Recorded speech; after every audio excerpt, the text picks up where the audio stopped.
Hello everyone, welcome back to the online e-learning platform of Syncori Educations। तो students, last lecture में मैं आपको group 18 elements के बारे में पढ़ा रहा था और आज का ये लेक्चर स्पेसिफिकली डिवोटेड रहने वाला है आपकी two chemical properties, namely oxidation state and the second one is anomalous behaviour of fluorine atom. तो स्टूडेंट्स, बात करते हैं ऑक्सीडेशन स्टेट की।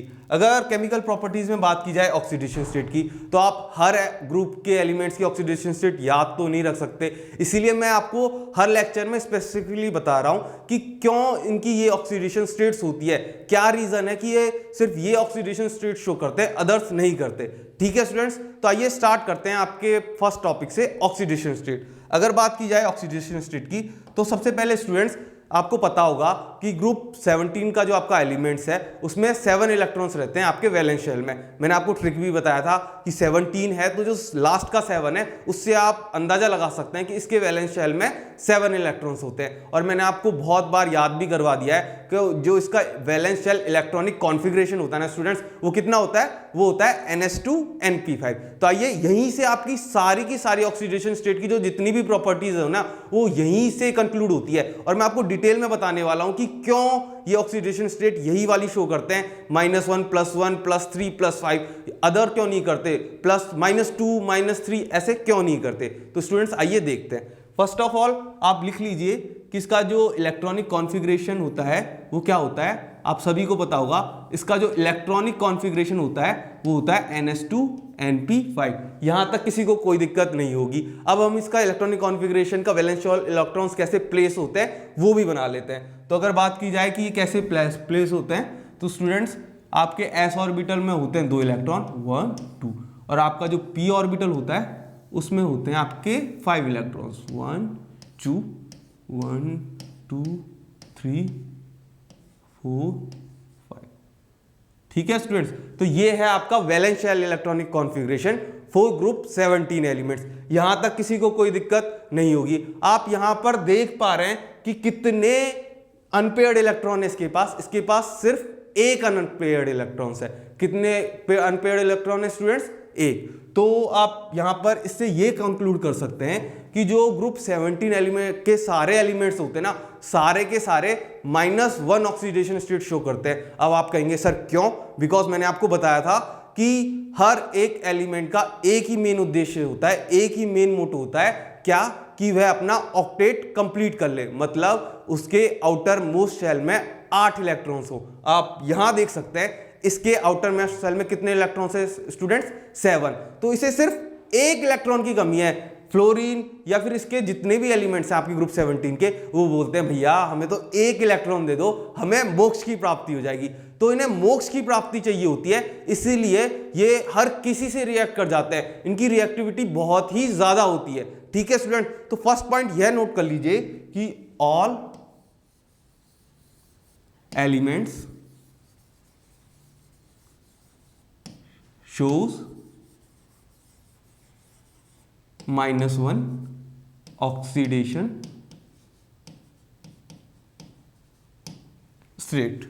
ठीक है स्टूडेंट्स, ये हो गया आपका फर्स्ट पॉइंट कि सारे के सारे -1 ऑक्सीडेशन स्टेट शो करते हैं। क्यों? क्योंकि इसके पास एक अनपेयर्ड इलेक्ट्रॉन रहता है। ठीक है, अब आप कहेंगे सर इसके पास तो एक ही अनपेयर्ड इलेक्ट्रॉन है, फिर ये +1 +3 +5 +7 कैसे शो कर देता है, वो भी मैं आपको बताता हूं। यहां तक आपको कोई दिक्कत नहीं है। यह जो कॉन्फ़िगरेशन स्टेट होती है स्टूडेंट्स, यह होती है इसकी ग्राउंड स्टेट। क्या होती है, आप यहां शॉर्ट फॉर्म में लिख सकते हैं, ये होती है आपकी GS यानी कि ग्राउंड स्टेट। अगर बात की जाए इसकी फर्स्ट एक्साइटेड स्टेट की, तो ये वाला जो इलेक्ट्रॉन्स है स्टूडेंट्स, ये आपका कूद के आपके d ऑर्बिटल में चला जाता है। क्यों चला जाता है, बिकॉज आपने इसको एनर्जी प्रोवाइड की है। तो इसके पास कितने इलेक्ट्रॉन्स हो जाते हैं, आइए देख लेते हैं। अगर हम बात करें आपकी फर्स्ट एक्साइटेड स्टेट की, तो इसका डायग्राम कैसे बनता है स्टूडेंट्स, सिंपली कुछ नहीं होता, बस आपके जो 2 इलेक्ट्रॉन्स होते हैं आपके s ऑर्बिटल्स के, वो फिर से s ऑर्बिटल्स में ही आते हैं। ठीक है, कोई दिक्कत नहीं है। p ऑर्बिटल्स की अगर बात की जाए, तो आपके जो p ऑर्बिटल्स होते हैं उसका 1 इलेक्ट्रॉन 2 इलेक्ट्रॉन 3 इलेक्ट्रॉन, ठीक है, चौथा भी इसमें आ जाता है। जो आपका पांचवा इलेक्ट्रॉन जब आने लगता है तो उसे एक्साइट कर दिया जाता है और उसे डी ऑर्बिटल में पहुंचा दिया जाता है। ये है आपका एस ऑर्बिटल, ये है आपका पी ऑर्बिटल, और इसके नीचे आप बना लीजिए डी ऑर्बिटल। डी में सभी को पता है 10 मैक्सिमम इलेक्ट्रॉन्स आ सकते हैं, इसीलिए जो इसमें चैम्बर्स बनते हैं स्टूडेंट्स वो बनते हैं 5। कितने बनते हैं? 5। तो आप देख पा रहे हैं यहाँ पर कि जो आपका एक इलेक्ट्रॉन है वो उठकर यहाँ पर आ गया है। अब बताइए स्टूडेंट्स में कितने अनपेयर्ड इलेक्ट्रॉन है? 1 2 3।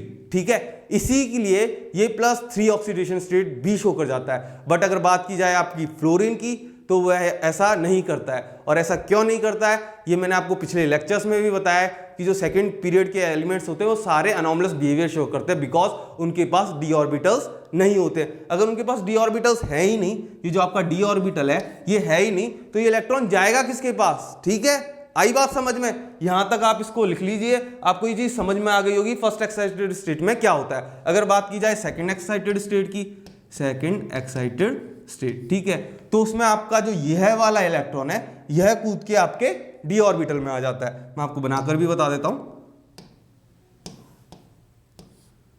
ये हो गया आपका 1 2 एस ऑर्बिटल, ये हो गए आपके 1 2 एंड 3 पी ऑर्बिटल्स। ठीक है, और इसमें क्या होता है स्टूडेंट्स?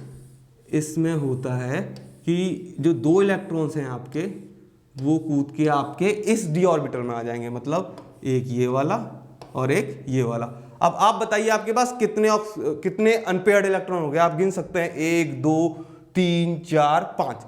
ठीक है, तो इसीलिए इस वजह से जब वो सेकंड एक्साइटेड स्टेट में होता है तो वो शो करता है +5 ऑक्सीडेशन स्टेट, और अगर इसमें होता है तो वो करता है +3 ऑक्सीडेशन स्टेट। ठीक है, यहां तक कोई दिक्कत नहीं होगी किसी को। अब बात की जाए सर ये कब ऐसी ऑक्सीडेशन स्टेट शो करते हैं, तो स्टूडेंट नोट करके लिख लीजिए, ये जो एक्साइटेड स्टेट आती है वो तभी आ पाती है जब आपके पास जो इलेक्ट्रोनेगेटिव एटम है वो इनसे भी ज्यादा हो। और आपको पता है ग्रुप 17 के जो एलिमेंट्स होते हैं उनकी इलेक्ट्रोनेगेटिविटी कितनी ज्यादा होती है। तो ऐसे कौन कौन से एलिमेंट्स हैं जिसकी बाकी के नीचे वाले फ्लोरीन को छोड़ दिया जाए तो बाकी के उनसे ज्यादा हो सकते हैं? आप सभी को पता है सिर्फ 2 एलिमेंट्स है। कौन कौन से हैं? एक तो है आपका ऑक्सीजन और एक है आपका फ्लोरीन। ये सिर्फ 2 एलिमेंट्स आपके पास हो तभी ये हायर ऑक्सीडेशन स्टेट शो करते हैं। ठीक है स्टूडेंट्स, यहां तक किसी को कोई दिक्कत नहीं होगी। तो आप इसे भी लिख लीजिए कि जो other element shows, other elements shows +1, +3, +5, +7 oxidation state. ठीक है स्टूडेंट, ये तो बात हो गई आपकी ऑक्सीडेशन स्टेट की। अब आप यहां पर आ जाइए वापस से, आप देख सकते हैं इसके पास ग्राउंड स्टेट में एक अनपेयर्ड इलेक्ट्रॉन है। ठीक है, और मैंने आपको बताया था ये कितने ज्यादा रिएक्टिव होते हैं। ठीक है, तो ये मेटल्स के साथ भी रिएक्ट कर जाते हैं, नॉन मेटल्स के साथ भी रिएक्ट कर जाते हैं, जो कोई मिलता है हर किसी को पकड़ लेते हैं बिकॉज इनको अपना ऑक्टेट कंप्लीट करना है, इनको मोक्ष की प्राप्ति चाहिए। इनको अभी ये सब के सब दुखी हैं कि यार एक इलेक्ट्रॉन आ जाता ना तो मेरा भी ऑक्टेट कंप्लीट हो जाता, मेरे भी बल्ले बल्ले हो जाते।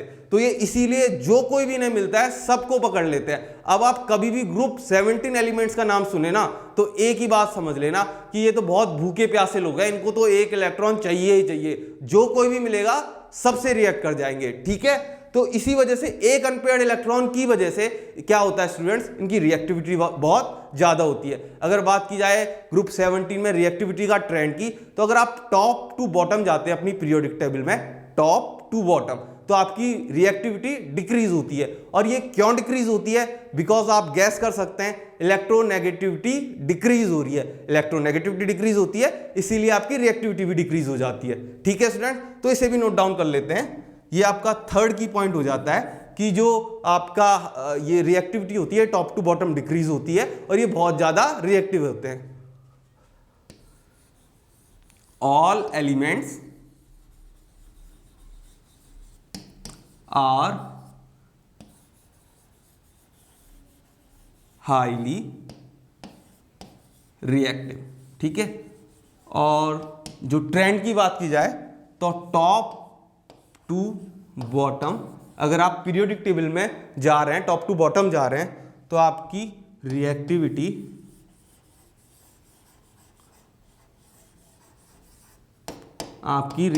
क्या होती है स्टूडेंट्स? आपकी रिएक्टिविटी हो जाती है डिक्रीज।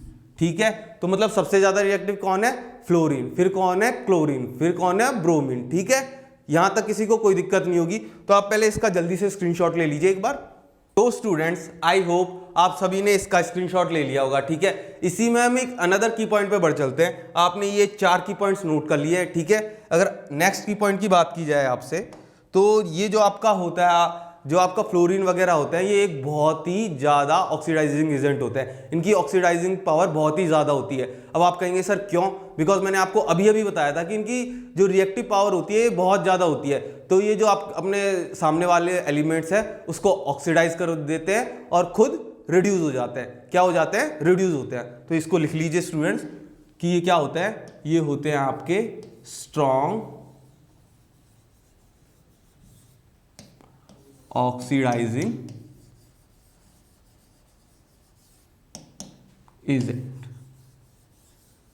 ठीक है, बिकॉज ये स्ट्रॉन्ग ऑक्सीडाइजिंग एजेंट होते हैं, तो जो आपके हैलाइड्स आयंस होते हैं, उन चाहे वो एक्वस फॉर्म में हो या फिर वो सॉलिड स्टेट में हो, उनको ऑक्सीडाइज करवा देते हैं। क्या करवा देते हैं? ऑक्सीडाइज। तो इनका क्या होगा? रिडक्शन। आइए मैं उनकी रिएक्शंस भी बता देता हूं कि फ्लोरीन के साथ जब हैलाइड आयंस को आप रिएक्ट करवा देते हैं तो कैसे उसका ऑक्सीडेशन हो जाता है, या फिर कैसे वो सामने वाले एलिमेंट्स का ऑक्सीडेशन करवा देता है और खुद रिड्यूस हो जाता है। अगर बात की जाए आपके फर्स्ट एलिमेंट की, जो कि है फ्लोरीन, तो स्टूडेंट्स आपका जो फ्लोरीन है F2, अगर इसका रिएक्शन करवाया जाए किसी भी हैलाइड आयन से, जिसको हम डिनोट कर सकते हैं X माइनस से, एक बात बहुत स्पेसिफिकली ध्यान रखनी है, यहां पर X माइनस में फ्लोरीन के अलावा कुछ भी हो सकता है, क्लोरीन, ब्रोमीन, आयोडीन। ठीक है, तो जिनका एटॉमिक नंबर ज्यादा है, मतलब जिनका एटॉमिक नंबर कम है, वो हाइयर एटॉमिक नंबर वाले एलिमेंट्स को ऑक्सीडाइज करवा देता है। ये चीज नोट करने वाली है स्टूडेंट्स।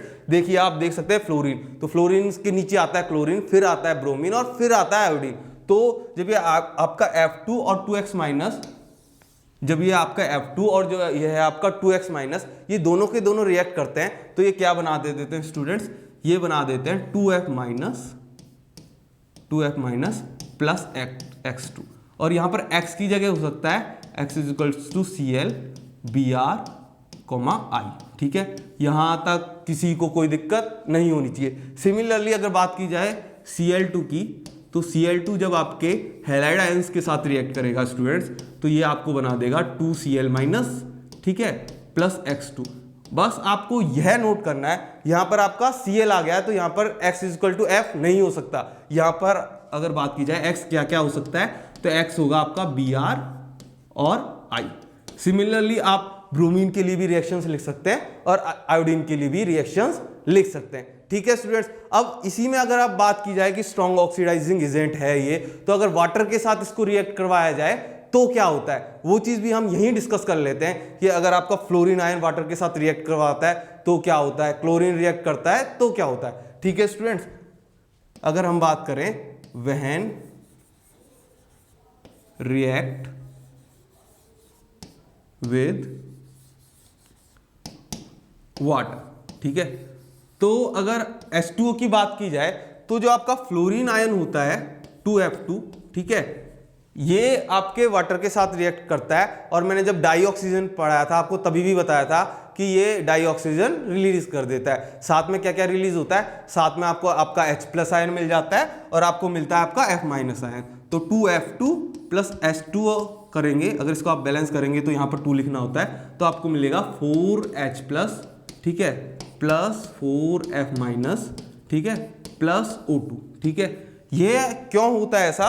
बिकॉज जो आपका फ्लोरीन होता है उसमें आपका डी ऑर्बिटल नहीं होता है, इसी वजह से जो इसकी रिएक्शन होती है वो अलग होती है as compare to chlorine and bromine. हम उनकी रिएक्शंस भी देख लेते हैं कि अगर क्लोरीन और ब्रोमीन के साथ आप रिएक्ट करवाएंगे तो आपको क्या मिलेगा। ठीक है, अगर आप क्लोरीन और ब्रोमीन के साथ रिएक्ट करवाते हैं तो आपको हाइपोहेलस एसिड मिल जाता है, यानी कि हाइपोक्लोरिक एसिड मिल जाएगा, हाइपोब्रोमिक एसिड मिल जाएगा। ठीक है, और आपको मिलेगा हाइड्रोहेलिक एसिड, यानी कि हाइड्रोक्लोरिक एसिड या फिर हाइड्रोब्रोमिक एसिड। तो आइए स्टूडेंट्स वो रिएक्शंस भी देख लेते हैं। अगर आप यहां पर रिएक्ट करवा रहे हैं 2Cl2 को प्लस 2H2O से, ठीक है स्टूडेंट्स, तो आपका मिलता है HOX, ठीक है। यहां पर आप x को क्या किससे रिएक्ट कर सकते हैं, यहां पर आप लिख दीजिए कि यहां पर आप x2 से रिएक्ट कर रहे हैं, ठीक है, x2 से। तो x क्या क्या हो सकता है, x क्लोरीन भी हो सकता है, x ब्रोमीन भी हो सकता है, दोनों के लिए सेम रिएक्शन रहने वाली है स्टूडेंट्स, ठीक है। तो आप दो जगह क्यों याद करेंगे, आप x की जगह यह याद कर सकते हैं कि फ्लोरीन का नेचर अलग होता है,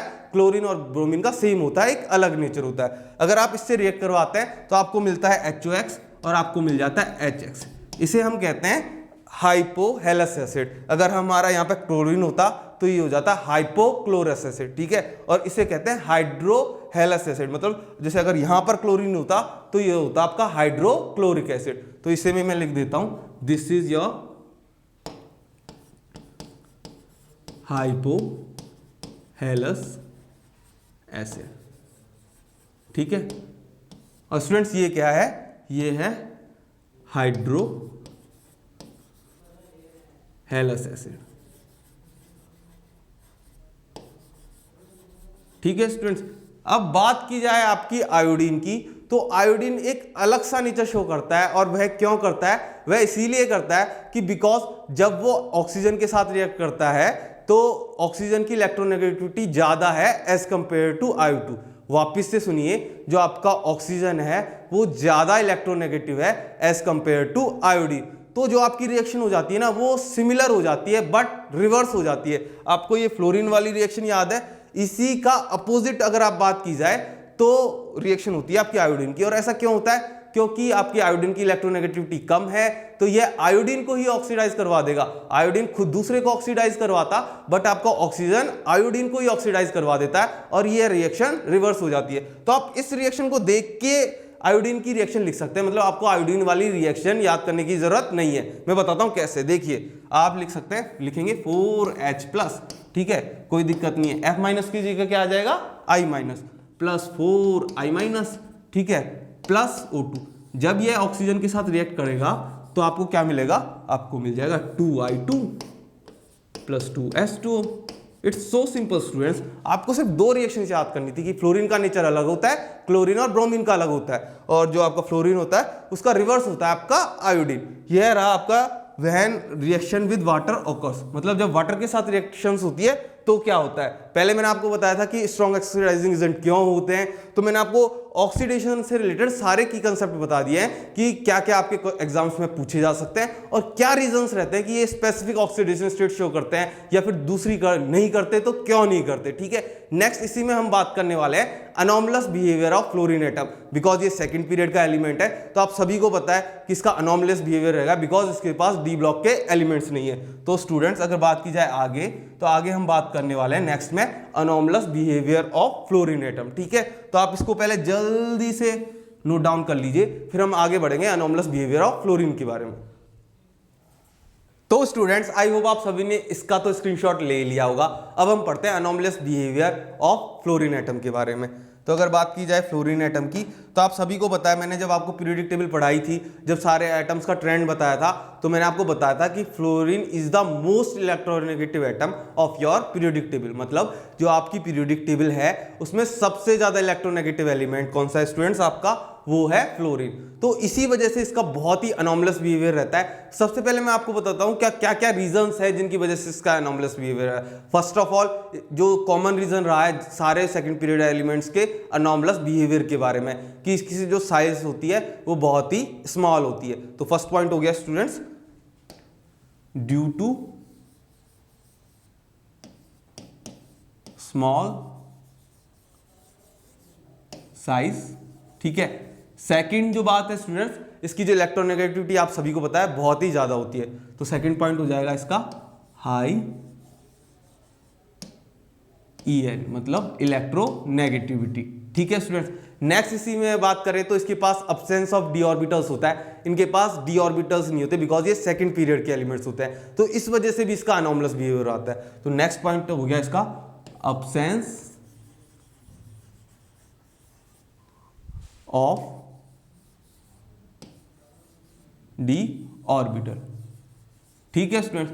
तो यह मेन रीजन रहते हैं। इसमें एक रीजन और आ जाता है कि जो आपको पता है जो आपका फ्लोरीन एटम होता है F2, उसकी बॉन्ड डिसोसिएशन एंथैल्पी बहुत ही कम होती है। और वह कम क्यों होती है, मैंने आपको अभी अभी बताया कि कि बिकॉज ये बहुत ज़्यादा रिएक्टिव होता है। F2 अगर आपके पास है और इसको कोई और एटम दिख जाएगा तो ये बॉन्ड तोड़ के जल्दी से उसके साथ रिएक्शन कर जाएगा, तो इसकी जो बॉन्ड डिसोसिएशन एंथैल्पी होती है वो बहुत ही कम होती है। इसीलिए यह 4 मेन रीजंस हो जाते हैं इसके कि लॉ बॉन्ड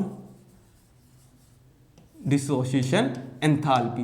तो यह मेन रीजंस रहते हैं। अगर आपसे पूछा जाए कि what are the reasons of कि आपका जो फ्लोरीन है वह अनॉमलस बिहेवियर शो करता है, तो आपको लिखना है due to small size, high electronegativity, absence of d orbitals and low bond dissociation enthalpy. ठीक है स्टूडेंट्स, इसी में हम आगे अगर एक और पॉइंट की बात की जाए तो आपको पता है इसका क्या अनॉमलस बिहेवियर होता है। जो आपके हैलाइड्स होते हैं सारे के सारे, तो मैंने आपको पहले भी बताया था कि सेकंड पीरियड के जो हैलाइड्स होते हैं ऑक्सीजन वाले, नाइट्रोजन वाले, ये हाइड्रोजन बॉन्डिंग करते हैं। सिमिलरली जो आपका HF होता है वो भी हाइड्रोजन बॉन्डिंग करता है बिकॉज इसकी इलेक्ट्रोनेगेटिविटी बहुत ज़्यादा है। तो due to this hydrogen bonding यह जो होता है आपका स्टूडेंट्स यह गैस होता है, और बाकी के जो सारे अदर एलिमेंट्स हैं आपके ग्रुप के वो बिकॉज साइज में बड़े होते हैं और उनकी इलेक्ट्रोनेगेटिविटी इतनी ज़्यादा नहीं होती है, इसीलिए वह आपकी हाइड्रोजन बॉन्डिंग शो नहीं करते हैं। ठीक है स्टूडेंट्स, तो due to small size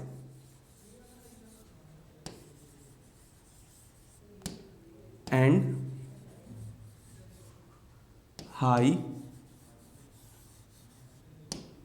EN, high electronegativity, halides अगर बात की जाए HF की तो HF शोज हाइड्रोजन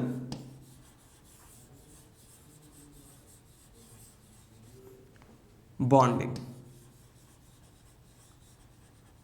और बिकॉज इसमें हाइड्रोजन बॉन्डिंग होती है इसीलिए ये क्या होते हैं, गैसियस होता है। क्या होता है स्टूडेंट्स, गैसियस। ठीक है, अगर बात की जाए अदर एलिमेंट्स की तो वह बिकॉज उनकी साइज बहुत ज़्यादा होती है, बहुत ज़्यादा इलेक्ट्रोनेगेटिविटी नहीं होती है, इसीलिए वह क्या होते हैं, ऑल अदर एलिमेंट्स आर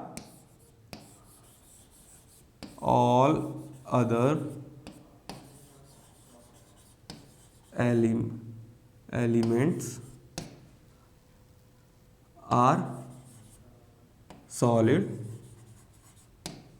और लिक्विड। ठीक है, तो ये बात हो गई आपके अनोमलस बिहेवियर ऑफ फ्लोरीन के बारे में। तो स्टूडेंट्स आई होप आपको यह लेक्चर पसंद आया होगा, मैंने आपको डिटेल में बता दिया है। तो स्टूडेंट्स आई होप आपको यह लेक्चर पसंद आया होगा।